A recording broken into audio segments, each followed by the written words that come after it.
As Gene, Eric, and I continue to furnish our new YouTube studio and find a groove in using it, we thought it would be fun to build out a Polaroid gallery wall by taking portraits of our friends who pass through the studio. We love the way this emphasizes our community, especially those who are visiting Chicago from across the country, and we cannot wait to see this wall fill up as the years go on. Because Polaroids are one-off, tangible things, I wanted to find a way to actually digitize these Polaroids and send them to our friends so they have a little keepsake from visiting us as well. And I think I found the perfect solution for that. This is the CanoScan LiDE 300. I picked it up on Amazon for under $70. It's powered by your computer, so there are no power bricks to deal with. It's super compact, and it does everything I need for making these scans. This is probably the least friction I've ever had when using a scanner because it's kind of designed to be that way, just super easy and efficient. And I actually still need to make a scan from the Polaroid we took of our buddy Sarah when he visited Chicago a few weeks ago. So I'll just walk you through that process in real time to show you how to use it. To start using the scanner, you'll actually download the driver for it first, which is Canon IJ Scan Utility Lite. Once you've installed the software on your computer, plug the scanner into a USB port on your computer and open the software. Now, like I mentioned earlier, you do not need a power brick with this. It'll just draw power from the device that you're using, whether that's a desktop or a laptop.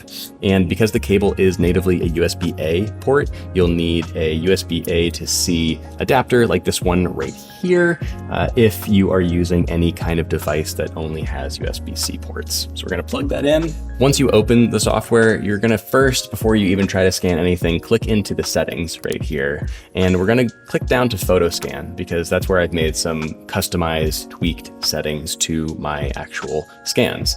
Most everything in here is going to be okay, but the one thing that really should be changed is the resolution. I've kicked that up to 600 DPI just to get the highest resolution possible. And then in the save settings area, I've made a custom folder to kick all of the scans to. So I just collect all of the Polaroids in one folder on my computer. And then I also changed the data format to JPEG/EXIF. Honestly, I have compared the JPEG to the TIFF option that the scanner also allows you to do.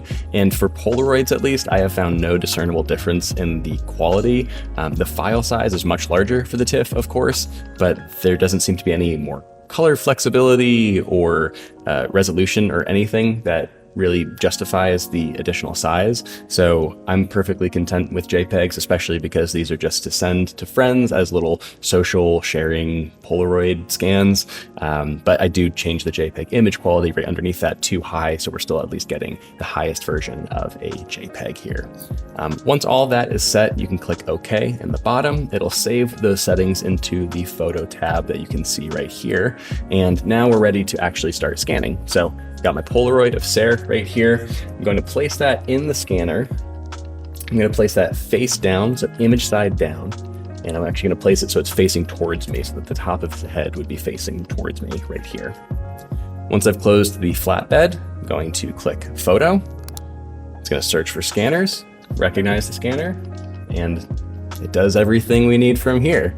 I'm not going to let the whole thing roll out, but it usually takes about 20 to 30 seconds depending on the size of the document.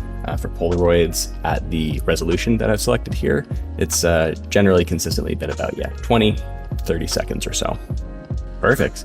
So as soon as the scan is done, it automatically opens Finder for me and shows me the folder where the image is saved, which is what I selected earlier. And we can click it open and there's our scan. Pretty easy, honestly. Sometimes I do choose to add these into a Lightroom catalog, like you can see behind right here. I've got these scans of all of our friends that you probably saw in the intro already. So this one of Carlo, for example, I did warm it up a little bit, add a little more saturation just so it pops a little bit more, because some of the scans can feel a little flat, but you can kind of decide how you want to do that on your own. That's literally it. I really do love the scanner so much because of how easy it is to use. Once you have those customized settings set after your first scan, you're basically good to go. You can just plug and play, add your images into your scanner, and very quickly and easily get good scans of things like Polaroids and old images. I wouldn't necessarily recommend this for scanning your film negatives because it doesn't have some resolutions that more expensive scanners can have, but I think for the price point and for what we need this to do, it's truly the perfect solution. So hope that helped you if you are interested or you're in the market for something like this right now. Like and subscribe if you enjoyed the video. Thanks for being here, and I will talk to you soon.